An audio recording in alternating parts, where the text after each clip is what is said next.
Hi everyone, I'm Anna Gilcher, And I'm Rochelle Adams. and we are Elevate Education Consulting. Nice to see you, and thank you for joining us for an overview of Stage 2 of the Elevate CI membership. So, in this stage, providing culturally responsive CI, you are officially in Stage 2. Congratulations. All right, so in this stage, we start off with a very clear distinction between techniques and strategies for making the language comprehensible to students and compelling to students, right? So we make this distinction because we know that techniques are the way that we make language comprehensible, right? And then for strategies, That's how we make the language compelling. yeah, absolutely. But without those fundamental techniques, any strategy that you try to put in place is going to be really challenging. So that's how we start with that principle of techniques first, because they're the backbone. And one of the things that we've noticed is teachers often jump into strategies, things that seem exciting, like they learn about a movie talk or they learn about co-creating a story, they learn about something really exciting and they jump into that and it doesn't work well for them.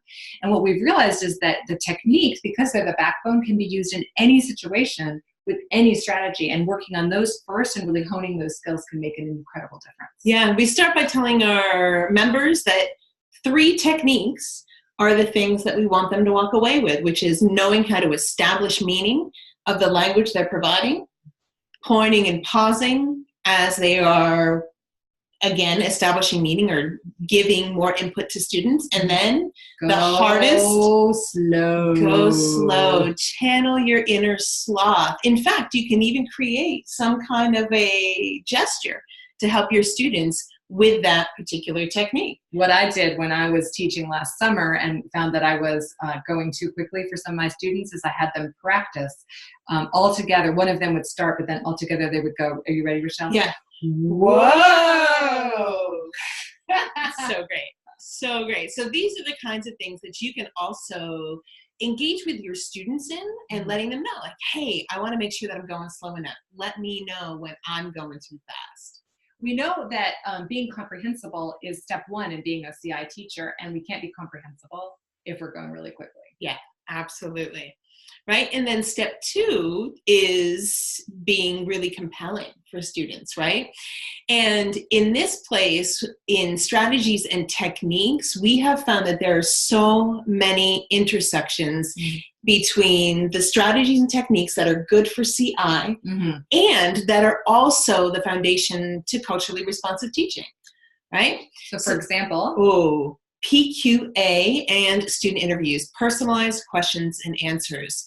This is huge. If you do nothing else in your classroom, but you master how to do personalized questions and answers, the kinds of shifts and connections that happen in your room that lead to building those authentic relationships to then be able to help our students shift in their academic mindset, it's really wonderful. bedrock, really. Yeah.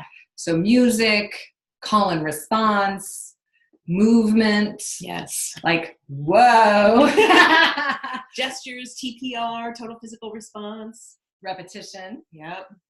Story, metaphor, Right? etc. So let's take a deep breath actually in that moment, right? Yeah. It's really wonderful to see that the things that are culturally responsive teaching tools and techniques are the same things that we're already using in our CI classrooms. We just help you see and understand what are the deeper connections between them, and then help you with ideas and plans of action for how to make that happen in your classroom. Exactly. And we're with you every step of the way so that we're supporting you in ways small and large. Yeah. Great. This is also a part of the membership where we really dig a lot deeper into Zaretta Hammond's culturally responsive teaching in the brain, and we go over 5 key culturally responsive teaching moves. So, first one is to build authentic relationships, because they are the on-ramp to learning. And this is what we're talking about with personalized questions and answers. It's one way to build those authentic relationships. And number 2, using the brain's memory systems for deeper learning. Connecting new content through music, movement, and visual strengthens the neural pathways for comprehension. Right, because our goal the whole time is to be building brain capacity, like literally building gray matter. It's kind of amazing.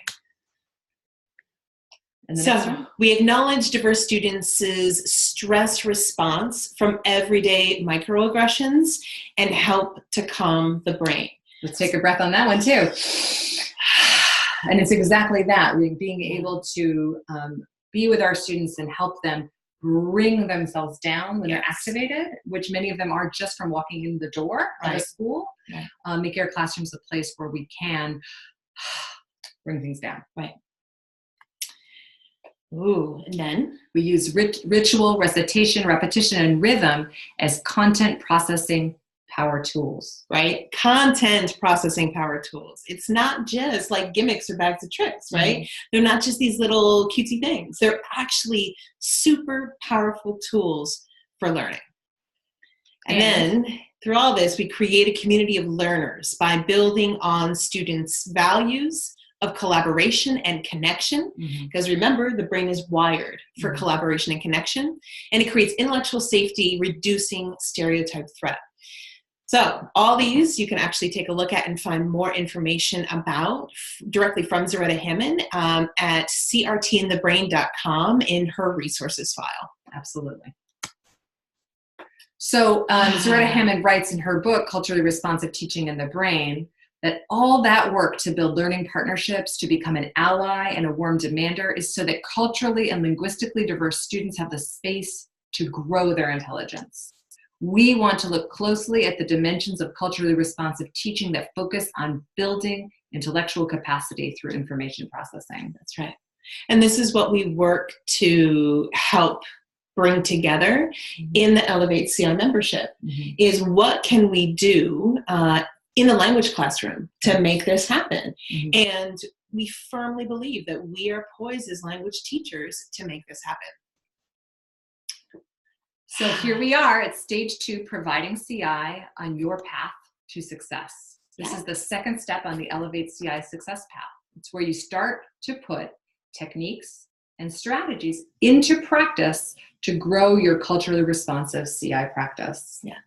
So you make it happen in the classroom. And then we stay with you every step of the way as you implement CI techniques and strategies through a culturally responsive framework. So we're there to answer questions, we're there to provide more resources, clarify things. And then again, in this part of the success path, when you come back through the next year as a member, we take all of these things deeper to expand the capacity of our teachers to really build their culturally responsive CI practice. Because what's good for kids, all of those things about how to really build that intellective capacity in kids is true for teachers as well. Absolutely. And we support you in that warm, loving way that helps you grow and really become the teacher that you want to be. Yep. So if you would like to get even more information about the Elevate CI membership, just go to elevateci.com. You'll be able to there also get a chance to click and join our waitlist. The membership is open twice a year in September and January, but if you join our waitlist, you'll get updates about when card is opening, as well as some fun bonuses and resources that we send you along the way. All right, take care. We look forward to seeing you soon. Don't hesitate to be in touch if you have any questions. All right, take care. Bye-bye.